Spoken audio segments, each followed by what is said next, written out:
What's up, Taiwan? How's it going? I'm Liao with 10 minutes of news from here in Taiwan and around the world. Countries around the world continue to grapple with the best way to regulate digital platforms as threats of disinformation, scams, and online criminal behavior grow. Taiwan is no exception, but last week the government had to scrap regulations that were months in the making because they were too controversial. Yu Jinghua has more. With people everywhere spending much of their time online, the incidence of cybercrime has also risen, prompting countries across the globe to try and regulate digital society. In Taiwan, this means the introduction of a Digital Intermediary Service Act, which faced a lot of criticism. This draft is an ambitious draft, and I think it tried to regulate it too many different services within one draft. So it creates a lot of ambiguous provisions or definitions within its articles. The draft bill aimed to fight disinformation, fraud, and the spread of private images by having service providers from telecommunications companies, cloud storage, and e-commerce services to social media and online forums institute a self-regulatory mechanism. Many of these providers have voiced concerns about the bill's unclear guidelines and making it their responsibility to add warning labels on questionable information. How can we judge whether a comment from a customer is genuine, correct, or would that be categorized as fake news or improper comments and so on? So we think there's still a clear line that needs to be put there to define how would the government or associate departments would categorize fake news or improper communication. The bill was also unpopular with members of the public. Sarcastic memes like these have been emerging on the internet, posted by people who view the regulation as a potential threat to freedom of speech. The bill also included a complex appeals system that let the nation's courts have the final say on illegal content. With all the pushback, the bill was scrapped, but officials say they will continue discussions and keep redrafting their proposals until they reach a consensus. A move supported by human rights activists who see the need for a well-thought-out Tech Regulations Act. 平台在做网络内容审查的时候，你应该至少要做到三件事情。它就是要求你要有透明报告啊，然后你要通知当事人，你删除文章的当事人到底是什么原因，然后以及要有一个救济的制度。那这个救济并不是说上法院这么困难，而是在平台本身就可以救济。Taiwan has a long way to go in terms of creating a safer digital space. It took the EU more than a year to reach a political agreement on its new tech rules, while India, like Taiwan, is also just starting discussions for a similar act. But as criminals venture into the digital world as technology develops, authorities say it's just a matter of time before law and order follow. James Rayner and Yu Jinghua for TaiwanPlus. Just 1 year after the Apple Daily shut down in Hong Kong, the news outlet faces the same fate here in Taiwan. The Chinese language site is due to go offline at the end of the month, but as Ryan Hill Kilpatrick reports, concerns are being raised about how its sensitive data will be handled.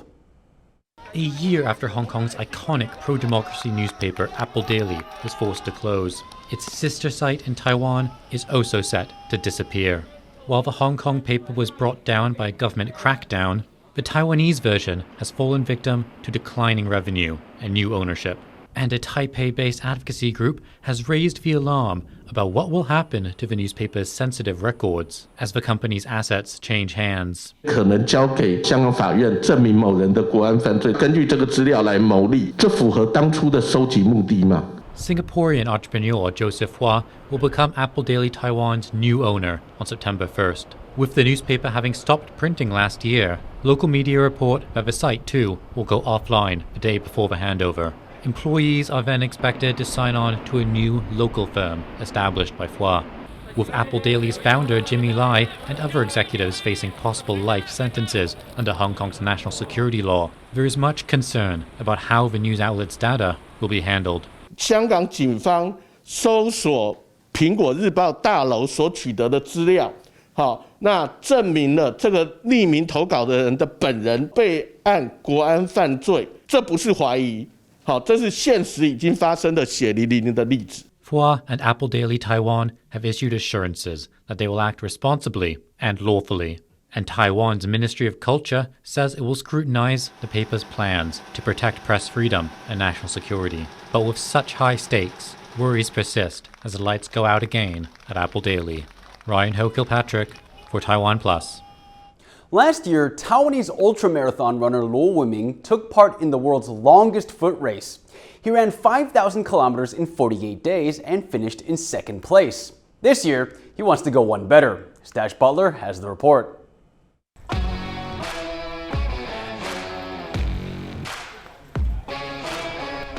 Watching Luo Wiming run is hypnotic.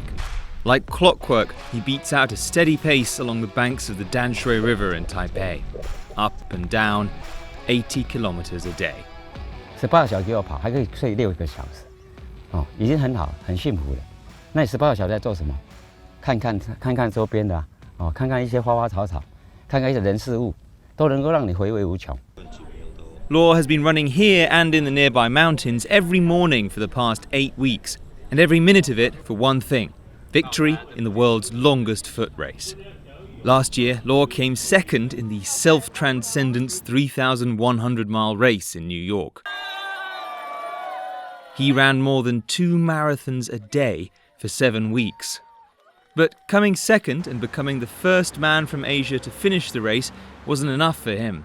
This year, he's going for the win. 那我当初是年度的第2名，表示有机会夺冠。当初的48天11个小时是一个基本门槛，因为那时候我是独立参赛。这次我有带助手去帮我节省时间，在合理的范围之内，45天是我觉得可以争取的。Of course, Luo Wiming isn't just running 100 kilometers a day in the summer in the sweltering heat. He's also doing it in these. And he's been kind enough to lend me a pair to teach me how to do it. 这是阳，这边就是阴，所以交替。这个阴，这个阳。互为交替。好。互为交替，是不是有点节奏了？ Jogging in Luo's flip-flops was more comfortable than I expected, but I do think he was going easy on me in terms of pace. There's no way I could keep this up for one day, let alone 50. 一般他要讲这是一个台湾之光嘛，因为这个家伙本身来是 mini 台湾，那我们自己从台湾出发，当时就想说我们好的产品也推荐给大家。这个拖鞋刚好出来，有机会环保意识，它结一个瓦卡那个壳，等于解决一些那个废弃环保的问题。然后我们觉得说好像做一个好事。Luo is 58 years old, 20 years older than last year's winner, but he's not letting it stop him. 我很多的赞助者说你还可以再跑10年，所以我说那我看中我，那我表示我有机会继续参加很多次的机会。那我说那人生70开始，假如说我今天能够参赛10次以上，还没有70岁，就多多跑步，多多运动健康，健康是一辈子。如果跑步这一辈子就是保持我的健康。所以我这次还是最老的，但是我用年轻的心向他们学习，我的心态是年轻的。Luo is ready to race. Who knows if he'll win? Whatever the result, if mortals run dozens of miles and heroes run hundreds, then Luo Wiming might really be superhuman. Alex Chen, Biqi Zhuang and Stash Butler for TaiwanPlus. Thank you for watching What's Up Taiwan. Remember to download the TaiwanPlus app for more stories from Taiwan and around the world. Finally, today we leave you with images of the flowering season in Chile's Atacama Desert when the winter rains bring the driest desert in the world into bloom. I'm Liao. Take care and see you next time.